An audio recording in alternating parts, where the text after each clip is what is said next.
नाजरीन हमारे साथ इस वक्त मौजूद हैं वफाकी वजीर दाखिला सरफराज भुट्टी साहब। अस्सलाम वालेकुम सरफराज भुट्टी साहब। वालेकुम अस्सलाम भाई। तो सर ये बताएं कि जो डेडलाइन थी 31 अक्टूबर की वो तो होगी इख्तिताम पजीर, अब व्हाट नेक्स्ट जी, सवाल आपसे ये है। देखिए वॉलंटियर रिटर्न जो है वो तो कंटिन्यू रहेगा ऐसे ही जैसे अभी चल रहा है। जो लोग खुद जाना चाहते हैं हम उनको इनकरेज करते रहेंगे।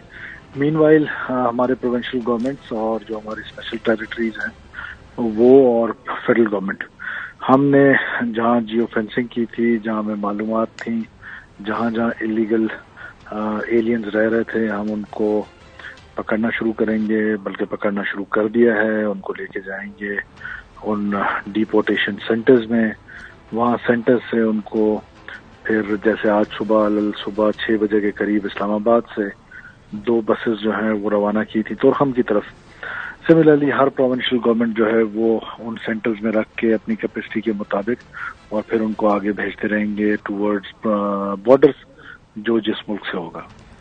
अच्छा सरफराज भुट्टी साहब ये बताइएगा कि अभी तक कितने लोग जा चुके हैं, कितना आपने टारगेट रखा था और कितने लोग अभी आप समझ रहे हैं कि जो कि गैर कानूनी तौर पर पाकिस्तान के अंदर मुकीम है। पहले वॉलंटियर वाला तो मामला खत्म हो गया, लेकिन अभी जो जाना चाहे रजाकाराना तौर पर तो वो जाए, लेकिन अब आपने भी तो कुछ करना है, यानी हुकूमत पाकिस्तान ने भी कोई इकदाम तो उठाने हैं। वैसे तो हुकूमत पाकिस्तान की जो वजारत सैफरॉन है उनके भी जो है इस समय जो है वो मेन मामला तो उनका बनता है, जो प्राइम रिस्पॉन्सिबिलिटी सैफरॉन मिनिस्ट्री की भी जिम्मेदारी बनती है। जी हसन भाई देखें, वॉलंटियर रिटर्न में तो कोई 2 लाख के करीब ऐसे लोग हैं जो गए हैं जी, और हमारी रिस्पॉन्सिबिलिटी है, हमने लीड दी हुई है MOI ने इसमें, और तमाम प्रोविंशियल गवर्नमेंट्स की हमने कोऑर्डिनेशन कमेटीज बनाई हैं और हुकूमत जो है वो तमाम एलियंस को, चाहे वो अर्बन सेंटर्स में हो, चाहे वो हमारे देहातों में हो, जहाँ पर आपको पता है क्योंकि खुद आप एक ऐसे घर से ताल्लुक रखते हैं कि आपको इर्द गिर्द के माहौल का, इस्लामाबाद का पता है कि कितनी तादाद में लोग जो हैं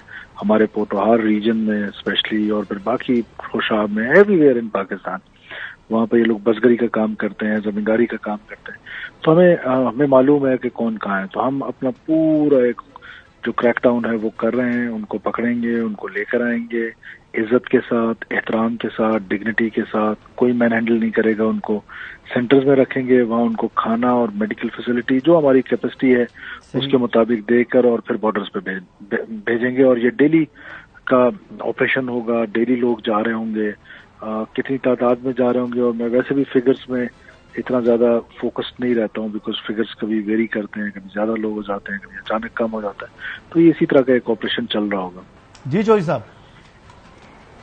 अब ये भुट्टी साहब ये फरमाएं कि जो लोगों के यहाँ कारोबार है, जो यहाँ उनके बहुत सारे मफादात क्रिएट हो चुके थे, तो अब आपने अफगानिस्तान से उन लोगों की वापसी के रास्ते मुस्तकिलन बंद कर दिए? चौधरी साहब बिल्कुल मुस्तकिल बंद नहीं किया। हम सिर्फ ये कह रहे हैं कि जो इलीगल है, जिसके पास कोई ट्रैवल डॉक्यूमेंट नहीं है, जो गैर कानूनी तौर पे यहाँ रह रहा है, गैर कानूनी तौर पे तारकीन वतन है, वो अपने मुल्क जाए। हमारे मुल्क में कारोबार करना चाहता है, हमारे मुल्क में विजिट करना चाहता है, हमारे मुल्क में रहना चाहता है, उसके लिए कानूनी रास्ता अपनाए। और हमारे लिए कानूनी दरवाजे, जहां हम वेस्ट को इनकरेज कर रहे हैं, जहां हम चाइना को इनकरेज कर रहे हैं, जहां हम गल्फ को इनकरेज कर रहे हैं कि हमारे मुल्क में आके बिजनेस करें, हमारे मुल्क में आके इन्वेस्ट करें, तो अफगानिस्तान हमारा ब्रदर हमसाया मुल्क है, हम उनको भी वेलकम करते हैं। लेकिन सिर्फ तरीकाकार पे इख्तलाफ है।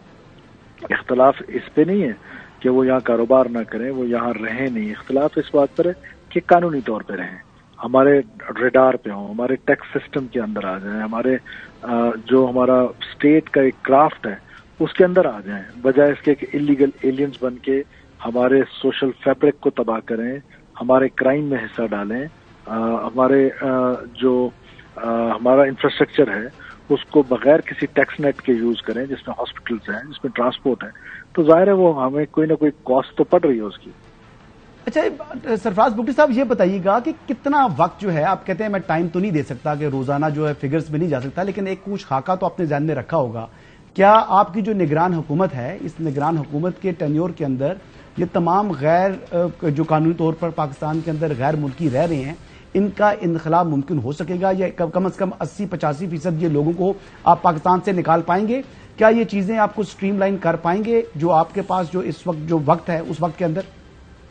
देखिए, पहली बात तो ये है کہ شروع تو ایٹ لیسٹ ہو گیا ہے، ختم کب ہونا ہے یہ تاریخ بتائے گی، لیکن مجھے یہ یقین ہے کم سے کم 80-90% لوگ جو ہیں وہ ود ان 3-4-5 منتھس کے ایمبٹ میں یہاں سے واپس جا چکے ہوں گے جو انلیگل ہے۔ اصل میں ایک چیز بڑی کنفیوزنگ ہے، خدا کے لیے آپ کے اس سے چینل کے توسط سے میں پوری قوم کو بتانا چاہتا ہوں۔